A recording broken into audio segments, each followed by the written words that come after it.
అస్సలాము అలైకుం YouTube family అందరికీ నమస్తే. Welcome to SSB world of nature. ఈరోజు నేను ఎర్ర కందిపప్పుతో టమాటా పప్పు అయితే చేయబోతున్నాను. అలాగే మటన్ ఫ్రై అయితే చేస్తున్నాను.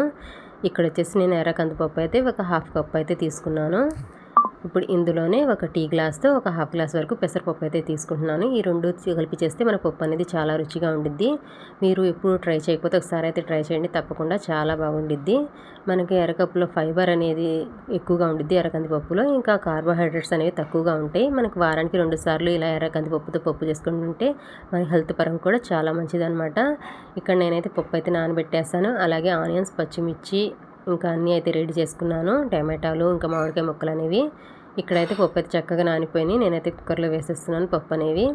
ఇప్పుడు ఇందులోనే పచ్చిమిర్చి అయితే వేసాను, అలాగే టమాటాలు, ఇంకా కట్ చేసి పెట్టుకున్న ఆనియన్స్, ఇంకా మామిడికాయ ముక్కలు అయితే వేస్తున్నాను. నేను పులుపు కోసం అని చెప్పేసి మామిడికాయ అయితే తీసుకున్నాను, చింతపండు వాడకుండా. ఇప్పుడు ఇందులోనే ఉప్పు, అలాగే కొద్దిగా పసుపు, కారం అయితే యాడ్ చేస్తాను. నేనైతే పచ్చిమిర్చి కొంచెం తక్కువగా తీసుకున్నాను, అందుకే కారం అనేది యాడ్ చేస్తున్నాను. మీరు కావాలంటే పచ్చిమిర్చి ఎక్కువగా తీసుకోండి. చూడండి అన్నీ అయితే వేసేసాను. ఇప్పుడు ఇందులో అయితే వాటర్ అయితే వేసేసి కుక్కర్ మూత అయితే పెట్టేస్తున్నాను.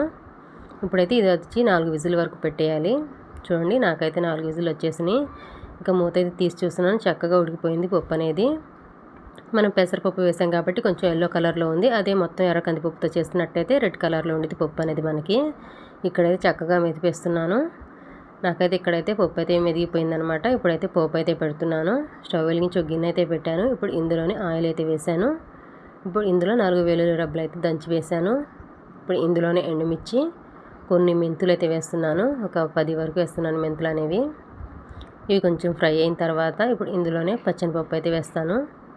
చూడండి పచ్చనిపప్పు అయితే వేసాను. ఇప్పుడు ఇందులోనే ఆవాలు, జీలకర్ర యాడ్ చేసుకోవాలి. ఇవి కూడా చక్కగా ఫ్రై అయిపోయినాయి. ఇప్పుడు ఇందులోనే కరివేపాకు అయితే వేస్తున్నాను.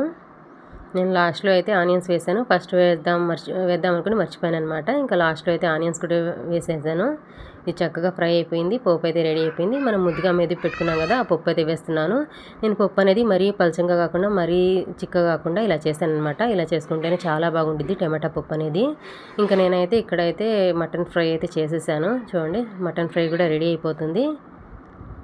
ఇంకా ఇదే మా ఇంట్లో లంచ్ స్పెషల్ అనమాట. ఇంకా నేనైతే లంచ్ అయితే చేస్తున్నాను. వేడివేడిగా వైట్ రైస్, అలాగే పప్పు, మటన్ కర్రీతో. మరి మీ ఇంట్లో ఏం చేసుకున్నారో కామెంట్ చేయండి. అలాగే మీకు కనుక వీడియో నచ్చినట్టయితే లైక్ చేయండి, మీ ఫ్రెండ్స్కి షేర్ చేయండి, మా ఛానల్ని సబ్స్క్రైబ్ చేసుకోండి. Thank you for watching.